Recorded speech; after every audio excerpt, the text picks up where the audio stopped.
ତାହେଲେ ଆପଣ ମିନିମମ୍ 2 ବର୍ଷ ଭିତରେ ଲକ୍ଷେ ପାଖାପାଖି ଟଙ୍କା ଆପଣ ପାଇଯିବେ।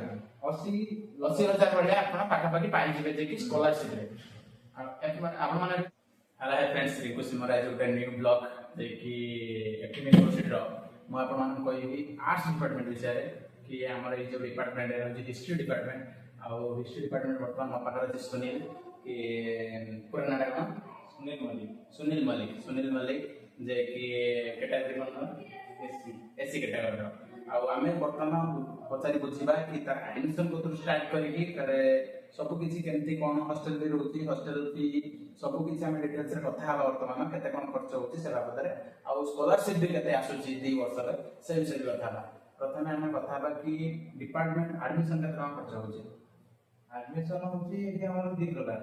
ଗୋଟେ ହଉଛି କ'ଣ ଆମର 2800 କେତେ ଟଙ୍କା ପଡ଼ିଯାଉଛି ଆଡମିସନ, ତା ସହିତ ବସ୍ ଯେହେତୁ ଆମର ଏଠି ଚାଲିଛି ଆଉ ଏଠି ଟୋଟୋ ଆମର ଚାଲିଛି, ତେଣୁକରି ସବୁ ମିଶେଇକି 5,100 କେତେ ଟଙ୍କା ପଡ଼େ। 5,000 ଏଇଟା ଫାଷ୍ଟ ଆଡମିସନ। ଫାଷ୍ଟ ଆଡମିସନ ଏମିତି ଫାଷ୍ଟ ଆଡମିସନ ଦେଲେ ଫାଷ୍ଟ ଆଡମିସନ କେତେ ଲଗେଇକି ଆରମ୍ଭ କରିକି ଟୋଟାଲ ଆଡମିସନ ବାବଦକୁ ଖର୍ଚ୍ଚ ହେଉଛି ଆଙ୍କର କି 14,502 ଟଙ୍କା କି ଆଡମିସନ ବାବଦରେ। ସେମିନାର ବାବଦରେ କେତେ ଟଙ୍କା ଖର୍ଚ୍ଚ ହେଉଛି? ସେମିନାର ହଉଛି 2,500 ଟଙ୍କା। 25 ଗୋଟେ ବର୍ଷ 2500 ମାନେ 2 ବର୍ଷକୁ ଆପଣଙ୍କର 5,000 ଟଙ୍କା ଖର୍ଚ୍ଚ ହେଉଛି। ସେମିନାର ମିନ୍ସ ଆପଣ ବୁଝୁଥିବେ କି ହେଉଛି ଫେରୱେଲ କତରୁ ଆରମ୍ଭ କରିକି ଯାହା କିଛି ଖର୍ଚ୍ଚ ହବ କଲଚରାଲ ପ୍ରୋଗ୍ରାମ ଯାହା ସବୁ କିଛି ଖର୍ଚ୍ଚ ହବ ସେ ବାବଦକୁ ଆମର ଟୋଟାଲ ଖର୍ଚ୍ଚ ହେଉଛି 5,000 ଟଙ୍କା। ଆଉ ଫର୍ମ ଫିଲଅପ ବାବଦକୁ ଆମର 11,000 1100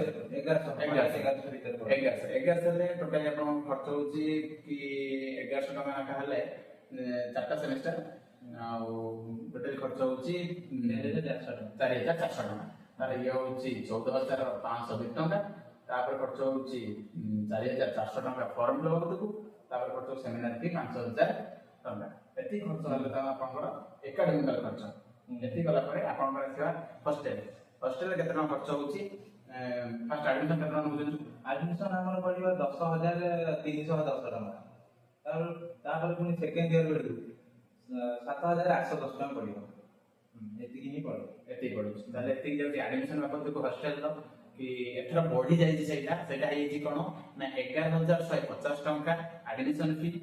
ରିଆଡମିସନଟା ଆସିବ ସେଇ 8,000 କି 9,000 ଟଙ୍କା ଭିତରେ ଆସିବ ରିଆଡମିସନ।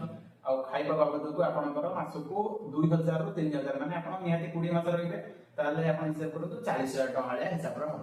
40,000 ଇଏ ହେଉଛି ଆପଣଙ୍କର ହେଇଯାଉଛି 20,000। 60,000 ଟଙ୍କା 60-70,000 ଟଙ୍କା ଆପଣ ହଷ୍ଟେଲ ବାବଦ ଖର୍ଚ୍ଚ ହବ। ହଷ୍ଟେଲ 60-70,000 ଆଉ ଏକାଡେମି ବାବଦକୁ ଆପଣମାନେ ଜାଣିଲେ। ତାପରେ ଏବେ ଆମେ କଥା ହେବା କି ସ୍କଲାରସିପ କେତେ କ'ଣ ମିଳିବ। ଟୋଟାଲି 2 ବର୍ଷ ଭିତରେ ଆର୍ଟ୍ସ ପିଲାଙ୍କ ମାନଙ୍କ ପାଇଁ ସ୍କଲାରସିପ କେତେ କ'ଣ ରହୁଛି। ଫାଷ୍ଟ ସ୍କଲାରସିପ କ'ଣ ରହୁଛି?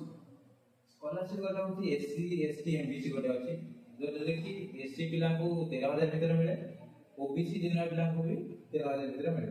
ସେଥିରେ କିଛି ମାନେ ପରସେଣ୍ଟେଜ ଦେଖାଯାଏ ନା, କିନ୍ତୁ ମିଳେ। ଆଉ ଫାଷ୍ଟ ହଉଛି କି ଏସସି ଏସଟି ସେଟା କି ଏସଟି ଏସସି ଙ୍କର ଗୋଟେ ଆସୁଛି କ୍ୟାଟାଗୋରୀ ଅନୁସାରେ ଗୋଟେ ସ୍କଲାରସିପ ସେଟା 13,000 ଟଙ୍କା ଲେଖା ଆସୁଛି। ଆଉ ଫାଷ୍ଟ ସ୍କଲାରସିପ ତାପରେ ଆସୁଛି କ'ଣ? ତାପରେ ବି 2 ବର୍ଷରେ 13,000 26,000 2 ବର୍ଷରେ 26,000 ଟଙ୍କା ପାଇଲେ ଆପଣଙ୍କର ଏସସି ଏସଟି ପିଲାମାନେ ଓବିସି ବି କରୁଛନ୍ତି। ସମସ୍ତେ ପାଇବେ, ଜେନେରାଲ ବି ପାଇବେ। କିନ୍ତୁ ସେଇଟା ଯେ ନ ପକେଇବ ତାହେଲେ ପିଜି ମେରିଟ ଗୋଟେ ଅଛି। ସେଥିରେ ଯଦି ଆପଣ ମାନେ ନ ପାଇଲେ ତାହେଲେ ଆପଣ ମାନେ ଅର ପକେଇ ପାରିବେ ପିଜି ମେରିଟ, ଯେ କି ଆପଣ 70-80% ଉପରେ ରଖିଥିଲେ ସେମାନଙ୍କୁ ବି ମିଳି ଯାଉଛି କେତେ 2 ବର୍ଷରେ 30,000 ଟଙ୍କା ମିଳିଯାଉଛି। ତାପରେ କ'ଣ ଅଛି? ତାପରେ ଆଉ ଗୋଟେ ଅଛି ଯୋଉମାନଙ୍କର ଲେବର କାର୍ଡ ଥିବ, ଲେବର କାର୍ଡ ବାବଦରେ ପ୍ରତିବର୍ଷ 7,000 ଟଙ୍କା ମିଳେ। ଯୋଉମାନେ ଅଛନ୍ତି ଲେବର କାର୍ଡ ମାନେ ଯାହା ବାପାଙ୍କର ଅଛି 2 ବର୍ଷରେ 14,000 ମିଳିବ। ତାହେଲେ ଲେବର କାର୍ଡ ବାବଦକୁ ଆପଣଙ୍କର 2 ବର୍ଷରେ ପାଇଯାଇଛନ୍ତି ଆପଣ 14,000। ଆଉ ଗୋଟେ ନ୍ୟାସନାଲ ସ୍କଲାରସିପ ସେଟା ସବୁ ପିଲାଙ୍କୁ ମିଳେନି, କିନ୍ତୁ କିଛି ସ୍ପେସିଫିକ ପିଲାଙ୍କୁ ମିଳେ, ଯାହାକି 20-40,000 2 ବର୍ଷରେ ମିଳେ। 40-40,000 ମିଳିବ। ସେଟା ନ୍ୟାସନାଲ ସ୍କଲାରସିପ ବି ମିଳିବ କି 20-40,000। ଆଉ ଗୋଟେ ଅଛି ପ୍ରାଇଭେଟ ସ୍କଲାରସିପ ଯୋଉଟା କି ଜିନ୍ଦଲର, ସେଟା ବି ସବୁ ପିଲାଙ୍କୁ ମିଳେନି, କିଛି ସ୍ପେସିଫିକ ପିଲାଙ୍କୁ ମିଳେ। ସେଟା 18,000 ପ୍ରତି ବର୍ଷ ମିଳେ। 18,000 ପ୍ରତି ବର୍ଷ। ସେଟା ମାନେ ଯୋଉ ଅଛି ମାନେ ୟୁନିଭର୍ସିଟି ହଉ କଲେଜ ହଉ, ସେ ଡାଇରେକ୍ଟ ତାଙ୍କର ଆଡମିନିଷ୍ଟ୍ରେସନ ଅଛି ସେଇଠିକି ଆସିବେ, ଚେକ୍ ଆସିବ ନହେଲେ ପଇସା ଆସିବ, ସେଇ ଅନୁସାରେ ଦିଆହବ। ତାହେଲେ ଆପଣ ମିନିମମ୍ 2 ବର୍ଷ ଭିତରେ ଲକ୍ଷେ ପାଖାପାଖି ଟଙ୍କା ଆପଣ ପାଇପାରିବେ। 80 80,000 ଭଳିଆ ଆପଣ ପାଖାପାଖି ପାଇଯିବେ ଯେ କି ସ୍କଲାରସିପ ରେ। ଆପଣ ମାନେ ଏବେ ଦେଖୁଥିଲେ କି ରିଭ୍ୟୁଜ ମେମ୍ବର ଏଇ ଯୋଉ ସ୍କଲାରସିପ ଆଉ ଏକାଡେମିକାଲ ଆର୍ଟ୍ସ ପିଲା ମାନଙ୍କ ପାଇଁ ଏଟା ଥିଲା କେବଳ ଏଟା ବୁଝିପାରିବେ କି ଆପଣ ମାନଙ୍କର ଟୋଟାଲି ଯେତିକି ଆର୍ଟ୍ସ ରହିଲା କି history economics political science sociology Odia English Urdu ଆଉ ଯେତେକ ଅଛି ଆଉ ହଁ। ଆନ୍ଧ୍ରପୋଲୋଜି ଆନ୍ଥ୍ରୋପୋଲୋଜି ର କିଛିଟା ଆର୍ଟ୍ସ ଅଛି। ଆର୍ଟ୍ସ ଅଛି ଆନ୍ଥ୍ରୋପୋଲୋଜି ଯାଉଛି ଏମିତି ଯୋଉ ସବଜେକ୍ଟ ଗୁଡାକ ଅଛି ଏଫଏମ୍ ୟୁନିଭର୍ସିଟି ର ସେଗୁଡାକ ଟୋଟାଲି ଖର୍ଚ୍ଚ ଏତିକି ହଉଛି ସ୍କଲାରସିପ ଏତିକି ମିଳୁଛି। ଆପଣ ମାନେ ଏଇ ଭିଡିଓ ଦେଖି ସାରିଲା ପରେ ନିହାତି ଲାଇକ୍ ଆଉ ଗୋଟେ କଥା ଯୋଉ ହ୍ୟାଣ୍ଡିକ୍ୟାପ୍ ପିଲା ଅଛନ୍ତି ସେମାନଙ୍କ ପାଇଁ ହଷ୍ଟେଲ ଫିସ୍ ହଉଛି 0। ହଁ ହ୍ୟାଣ୍ଡିକ୍ୟାପ୍ ପିଲାମାନଙ୍କ ପାଇଁ ଗୋଟେ ରହୁଛି କି ସେମାନେ ହଷ୍ଟେଲ ଫି ଦେବେନି ଟୋଟାଲି 0 ଏମାଉଣ୍ଟ ଆଉ ସେମାନଙ୍କ ସ୍କଲାରସିପ ବି ଅଧିକ ଅଧିକ। ନ୍ୟାସନାଲ ରେ ମିଳେ ପାଖାପାଖି 40,000 ପାଖାପାଖି ଆଉ ଷ୍ଟେଟ ରେ ମିଳେ ପାଖାପାଖି 25 ନା 30 ଏ ପାଖାପାଖି ମିଳେ per year। ତାହେଲେ ମାନେ ହ୍ୟାଣ୍ଡିକ୍ୟାପ୍ ପିଲାମାନଙ୍କ ପାଇଁ ବୋଧେ 1.5 ଲକ୍ଷ ଭଳିଆ ରହୁଛି। ହଁ 1.5 ଲକ୍ଷ ପାଖାପାଖି ରହୁଛି ହ୍ୟାଣ୍ଡିକ୍ୟାପ୍ ପିଲାମାନଙ୍କ ପାଇଁ ଯେକି ଆରାମସେ ହ୍ୟାଣ୍ଡିକ୍ୟାପ୍ ପିଲାମାନେ ବି ପଢିକି ତାଙ୍କୁ ପଇସା ନିଜେ ଉଠେଇ ପାରିବେ ପୁରା କୌଣସି ଇଏରେ।